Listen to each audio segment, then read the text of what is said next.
Welcome back! In this lesson, we're going to talk about a new job you may be taking on. That's right, I said a new job. As a junior health educator working in the community, you'll have the opportunity to take on the job of, drumroll please, a teacher. You may be thinking, I don't think so. Because when I say teacher, you think of school. But in reality, a teacher is anyone who imparts information or skills to others, whether in a one-on-one or a group setting. To help you get ready for this new role as a health educator, we're going to discuss the different types of learners and how to address their needs, critical elements of learning, some basic teaching or interview tips, and how to create a lesson plan. Let's jump right in. Have you ever thought about what kind of learner you are? Many of us don't realize that there are 3 different basic learning types: visual, auditory, and tactile. Let's look at each type one at a time. Visual learners, surprise, learn best through seeing. They need to see the teacher's body language and facial expression to fully understand what is being taught. There are several clues you can look for to let you know someone is a visual learner.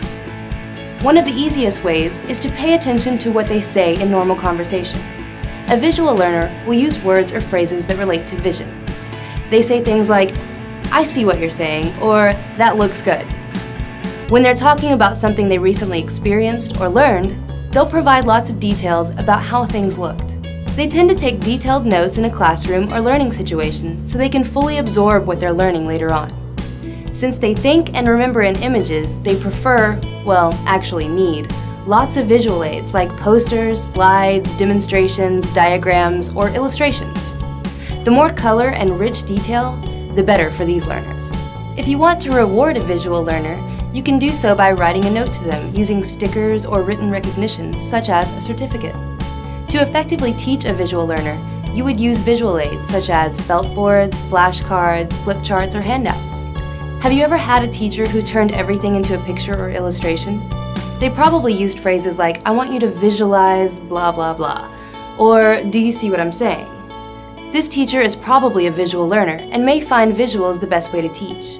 If you're a visual learner, you want to be front and center so that you can see what is going on and you want people to look you in the eye when they're talking to you. The next type of learner is the auditory learner. Another big surprise, they learn by hearing or listening. Auditory learners like lectures, discussions, and talking through problems. They learn not only by listening to what is being said, but by also paying attention to the differences in speech such as tone, pitch, speed, and other slight nuances. You'll hear them say things like, I hear what you're saying, or that sounds good. For this group, it may help to read text or information out loud for them to better understand what you're teaching them. These are the students who may talk to themselves when doing an assignment to remember the information they heard earlier. They really don't care where they sit in the classroom as long as they can hear what's being said. To reward the auditory learner, you can praise them out loud or offer positive verbal statements. To better reach auditory learners, you can use teaching methods like storytelling, lecturing, or teaching through song, music, or class discussion. As a teacher, you prefer to discuss ideas and read out loud to the class. Both teacher and listener focus on hearing the details of the subject and talking through what they mean without regard to how they appear. The final group is the tactile learner. They learn through movement, doing, and touching. You'll hear them say things like, how do you feel about that? Or you need to get a handle on things. They tend to sit next to the door or exit or in the back where they can get up and move around. Tactile learners prefer to learn by doing or experiencing. They need activity and may have trouble sitting still for long periods of time. If you have a large number of tactile learners in your group, remember to plan lots of field trips and experiments. If you want to encourage or reward a tactile learner, do so with physical expressions of appreciation, like a high five, a pat on the back, or a hug if appropriate. When teaching tactile learners, it's best to incorporate teaching methods such as games or role play. As a teacher, incorporate lots of hands-on experiences and recognize the need for breaks and movement. Teacher and listener alike rely on what they can directly experience or perform to help them learn and incorporate new information. You'll now see a video clip. Can you figure out what kind of learner this is? See, we can break down the amount of calories from fat you should have each day by using a pie chart. This will make it easy for you to remember. Let's take a look at an average slice of pizza. It probably runs around 230 calories, and that's just a plain cheese slice, no extra toppings. cool. That is what I always order. How did I guess? So out of those 230 calories, 65 of them are calories from fat. The pie chart shows you what that percentage looks like. That does look like a lot. Well, the recommended intake for calories from fat each day is around 30%. So we're still in the safe zone. That's assuming you only have one slice of pizza. But what you have to consider is what kind of fat are we looking at? You know, it's really important for you to have foods that are low in saturated fat. If I take a paper towel and place it over a slice of pizza, look. It's a lot of grease and a lot of fat hiding inside of it. Gross, that's disgusting. It can't be good for you. You're right, it's not. And if you want to keep a healthier heart, it's best to avoid fast foods and make a less greasy version at home. You can use a thin multigrain crust and top the pizza with a smaller amount of low-fat cheeses and use fresh veggies. Trust me, it'll still taste great. Yeah, I see what you mean. I will definitely start making more of my food at home. It's scary to think about all of that grease clogging my arteries. Exactly. I'm glad you've seen the light, Dan. Nice job. If you said visual learner, then you're correct. Notice how he focused on the diagrams and the picture much more than what was said. He took detailed notes so that he could look over them later. Did you notice how the instructor rewarded him? Great job picking out the learning style. What type of learner are you? Take a few minutes to think about your favorite classes or teachers, how you behave in class or any learning environment, and what words or phrases you usually use when talking.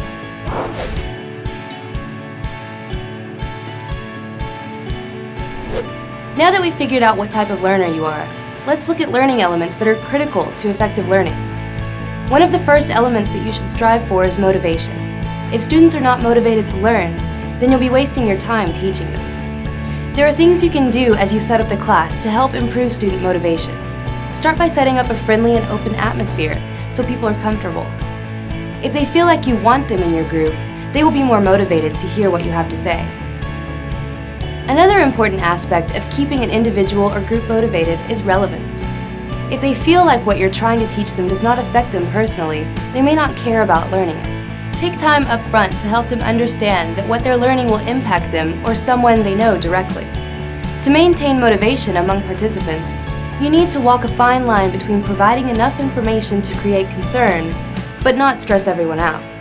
An example would be showing graphic photos of sexually transmitted infections or STIs at the beginning of a class to show what could happen if you're not careful. They'll be so focused on the horrible things you've shown them, they may miss the most important part of the message, which is prevention.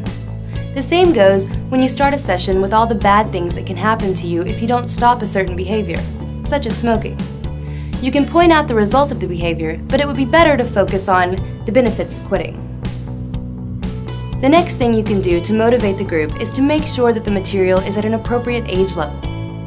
Would you be very motivated to learn if your teacher taught your class like you were in kindergarten?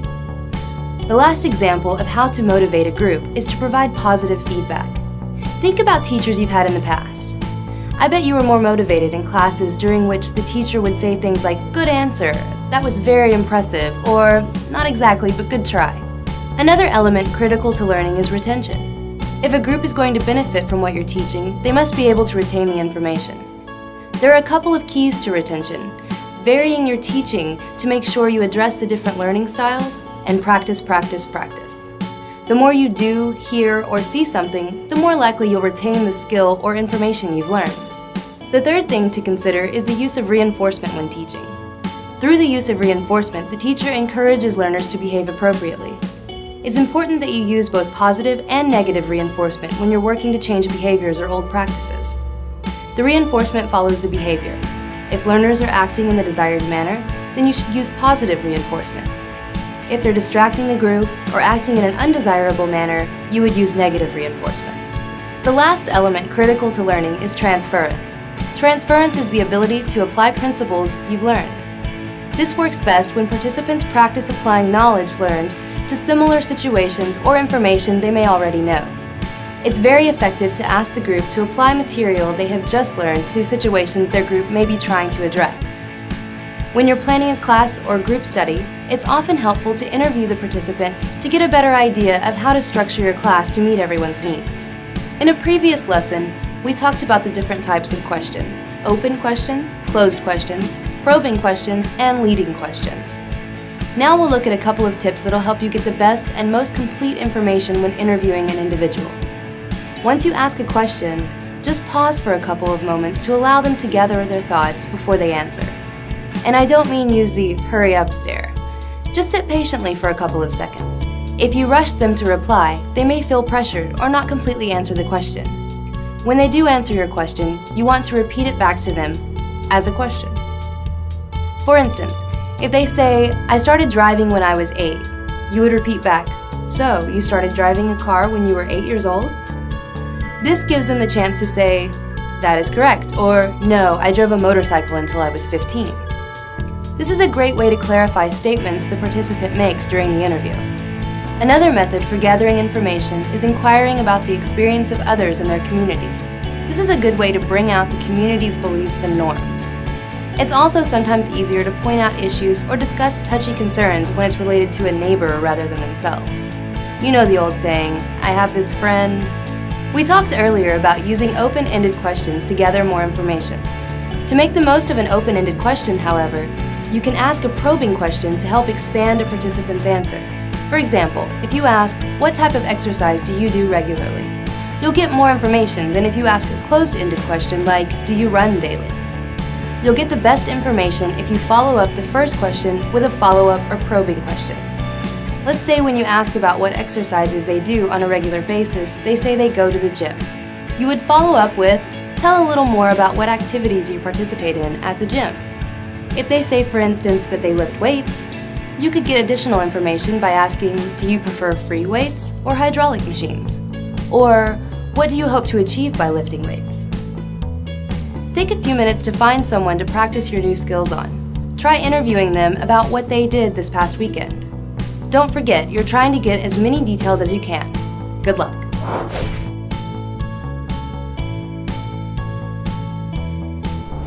How did that go? Did you use the tips we covered before the break? Getting information out of your friends and family will never be the same. Okay, now that you know how to gather information about the people you want to teach, you're ready to learn how to prepare their customized lesson plan. Let's go over each part of a lesson plan. First, you need to pick a title. It may be something that catches the attention of the audience, or that just lets you know which lesson it is. Next, write down the purpose or a general description of what you're trying to teach. List out what types of learners the lesson is designed for, such as adults versus young children, or possibly one-on-one versus group. Time is the next part. This is the amount of time you estimate the lesson will take. Materials needed for the lesson is the next one. Here you list audio, visual aids, handouts, or special items related to this lesson. This is followed by creating objectives. An objective is a statement that describes what the learner will be able to do after they have completed the encounter. There are several important things to remember about objectives. They need to be specific, measurable, include a timeline, and be realistic. You can use a basic template to organize an objective.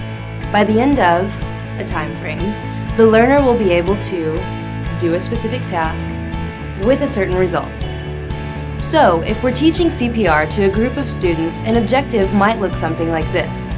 By the end of the course, the students will be able to correctly demonstrate mouth-to-mouth breathing techniques with 90% accuracy. Let's see what you can do.